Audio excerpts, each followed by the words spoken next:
Hi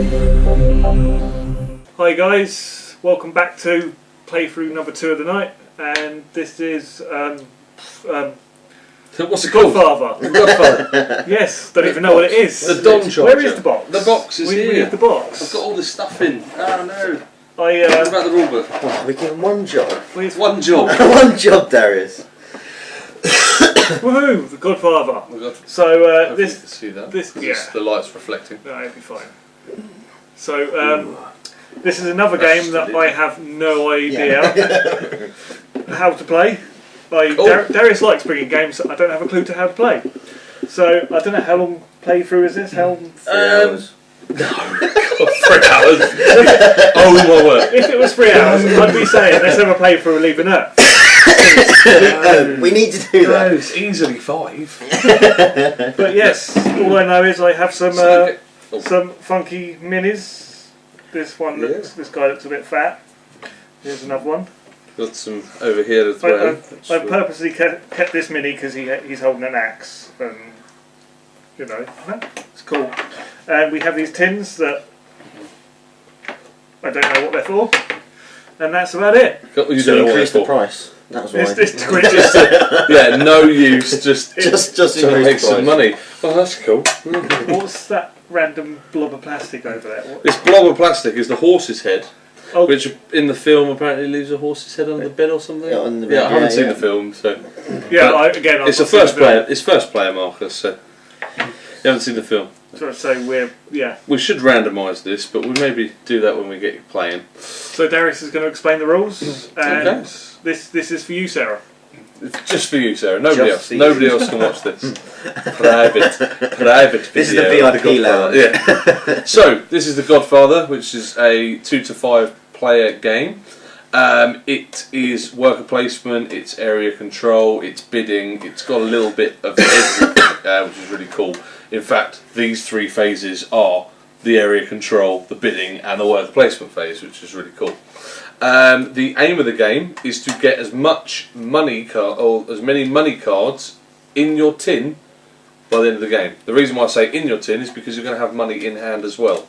If it doesn't get stashed, you don't get the points. So the tin was kind of unnecessary then? Well, you will be stashing lots of money in there. Could you have had an envelope that was hold the money? That will rip though, won't it? Yeah. The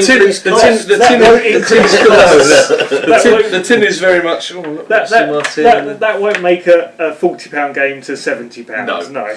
I don't think realistically, if these were envelopes though, what's it going to save? A £5 maybe on the game? What do you reckon? What, there's 5 tins? Probably good £16. I got it on sale anyway, so I don't care. So they clearly could have saved that. Well, yeah, that's true. Yeah. So, so the aim of the game is to get the most money in points. You'll also get some end of game bonuses as well. So you'll see that these are in districts. The district numbers. Whoever's got the most control of those throughout the game will get $5 bonuses. And whoever completes the most amount of a coloured job. There's 4 coloured jobs. So you've got the blue, the green. There is also grey and yellow. Is it grey? Is it not Mr. Pink? There's not. That's the wrong movie. There you go. So they're the different colours that you can get there. If you've completed the most jobs in that colour, you'll get $5 bonus as well. So there's lots of in-game bonuses, and the most money wins. If there's a tie, it is the person. What is the tie? I did look at this the other day because we had one. What was the tie? Check the rules. We'll be back with telling you what. I know what it is. It's the person who got the most area control bonuses at the end of the game. What does the tie on? So you've got a big stack. After that, I can't remember. Is it whoever shoots each other first? I think it might be. It's the last person actually for a body. I think it's the fewest money cards. Possibly. We will be doing that. We'll be throwing bodies down there. Yeah. So. The game is played in 4 acts. Each act will get extra minis, extra locations, and different hand sizes and such. But Act 1 is pretty basic. Is it the wedding that it says there? And each act is broken into 5 stages. I'm guessing these are all like parts of the movie. Have you seen the movie? Yeah. So, he's the movie expert. I don't know about the rest of it. Yeah, I've seen Reservoir Dogs, and they should make a movie on that because that'd be cool. Stuck in the middle with you. Nope, that's the first I'm going to sing. So yeah, it's broken into 5 bits. The first section is just add a location card. You'll add a location to the lowest number that has a gap. So on the next round we'll add to 2, then to 3, then to 4, wherever that is. Yeah. On the second phase we do the worker placement, which is you can either play one of your minis in front of you to one of the locations. You can complete a job as an action, and you're doing one action and go around clockwise. So play that, play a job, or you can play an ally.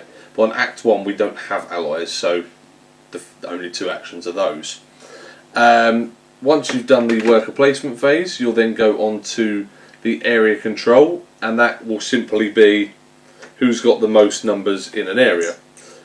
Family members border 2 areas and sometimes 3 areas. They will count as 1 power in each. So if we had this, it's 1 and 1, nobody gets control. But it will be 1 here, so then Ryan would get a control on there. So and we would do that for all the districts. Looks a lot, but actually it's quite easy to count when you get to it. We've got neutral figures, which in the area control phase will actually count as 1 power themselves. So if there was 1 there, and again 1 for Ryan, the neutral does count as 1 power. So again, nobody gets control. Or if they overpowered Ryan, they won't get control, and he won't either. So neutral players, which there are only 3 of, will have some effect. Is one a copper? Yeah. 1 is a copper, 1 is a Paid mayor, off. and 1 is the union boss, who will go and shake up the front of businesses. I'll get to the shaking down of businesses and such in a minute. The 4th section is bidding. So any money that is in your tin, you can go in and you can select money cards. Now you can't split them. So if I wanted to bid 3 and I've only got a 5, I cannot do that. I bid all of it or nothing. While you're doing your bidding of the cards, you put it in the lid. Now if you want whatever you want to bid, you put up face up. But if I'm fiddling around in my tin but I don't actually want to bid, I'll just go right 3, 2, 1. And that means I'm not bidding. Yeah, it's always However, a show. if you don't bid, you are not eligible to get a ally down there. Now, if we did bid, and let's say me and you, Jay, let's say we both bid 3, the ties will go like by clockwise order. And let's say you bid 2, and me and you bid 3. Because of the clockwise order, I would get to choose an ally first. Yep. Then you would choose an ally second. Then Ryan would get 3rd one, which there isn't. No 3rd ally. There's always 1 less than number of players in play. So if you've got 5 players, there's only 4 allies. So there is a big bid for it. However, that is points you are throwing away. So I could put in 5, 6, 7, 8 points just to get an ally, but they do get you extra benefits. So do you want the extra actions or the extra money? That will come with the strategy later on. You'll probably see that. So yeah, you'll have a bidding phase. Then the 5th phase is you will discard down to the hand limit. So you're allowed more than 5, but at the end of the round, now that's 5 hand limit, including allies you just bought. They count as your hand because the backs are the same. That counts as jobs in hand. That counts as this, and money. No matter what card it is, you can only hold 5. So you're desperately trying to get rid of as many cards into your tin as possible, otherwise it's all lost.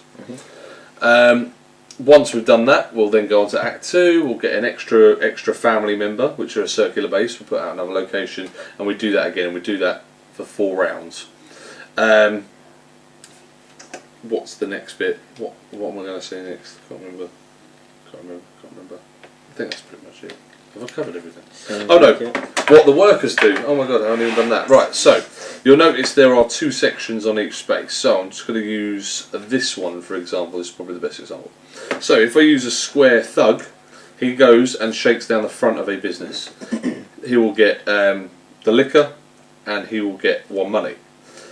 However, a family member, who is the circular, will shake down the businesses of all areas that it's touching. So I can either get my 1 liquor and my 1 money, or I can get my 1 liquor, my 1 gun. That's a stash. That's stash a 1 money card into your suitcase, and that is take job card. Now when you do that action, that's draw 2 jobs, keep 1. So that's pretty good. You don't just draw 1 and go, oh, I didn't want that. So yeah, the ones that Well, sorry, draw 2. you draw 2, keep 1, Okay. which is pretty good. So then you don't end up with rubbish. Well, potentially rubbish. So that's what the circular and the square ones do. If Ryan had control of this area on a later turn, again it won't happen in round 1, and I went there, I will get a blood money, and so will he. So, but only for the front of the business. So anytime your thugs shake down the front, the person who controls the area will also get one. It will also be based on who controls it at the moment. So at the end of the game, let's say you had this, I don't know if you can see this on the camera, there are 2 purple and 2 red. If Ryan went there and shut down the front, I would get it. Even if he had 2 and I had 1, I control it at the moment. So I would get the, yeah. But at the end of the game bonus, he would get the $5 bonus because he controlled it the most in the game. If there is a tie, it's whoever. So we've got 2 and 2. It's whoever's the highest will get the $5 bonus. So that's when we get all the spliffs out and start smoking. That's right. Yeah. Okay. It's gonna be a weird game. So, yeah, we can start with round 1 and trying to collect these stuff to complete missions. I totally didn't even give you the full setup. Get 1 of each of these. Can't get the staff. I know, right? 1 each. Where's my 5? Sack 'em. Where's Chuck 'em in Not the a rubber. 5. That's not 1 each. You though, don't is get a it? 5. Yeah. Alright, it's for each, whatever. And we get 2 jobs as well. So our hand limit actually starts at 5, weirdly. Not Steve Jobs. Not Steve Jobs, not even. There we go. So Can people see? Can you guys see my job? these will have benefits. With the jobs, I will show you this one. So you've got obviously the text. You get the text and then the money. You can't get the money then do the text. But can other people see my jobs or? Not until you complete them. And when you complete a job, it goes into your suitcase. Just for all purposes. Let's randomise a player order, I guess. Extra things for this suitcase to be used for, because Yeah, will have like a deck of cards in there by the end of the game. That's all right. Right. Who's going first? that is my cards there. You. Gave you the choice. The other 2 were in my lane. No, sure. Typical. But that's fine because then me and you get a turn first and then he sees it. And then I can be Pretty like, much still sitting What's there like, going what do on? I do? What do I do? I'm just going to put a man down in the centre Stashing somewhere. money's always good, as I said, because we've got a bidding phase. So you have to do stashing money in a certain location, or can you do stash money at any point? Anyway, you see the Stash symbol. yeah that counts as a back of business. So if you was to go there, you would get Any it. one of them Yeah. 4. Anyone? Yeah, absolutely. However, there are some even though we've got jobs in hand, there are also 3 public jobs. There would be 4 if there was 5 of us, and that is any of us can complete those. So we might go, oh, actually, I've got those in hand, but I can do that any time. Whereas that one will go soon.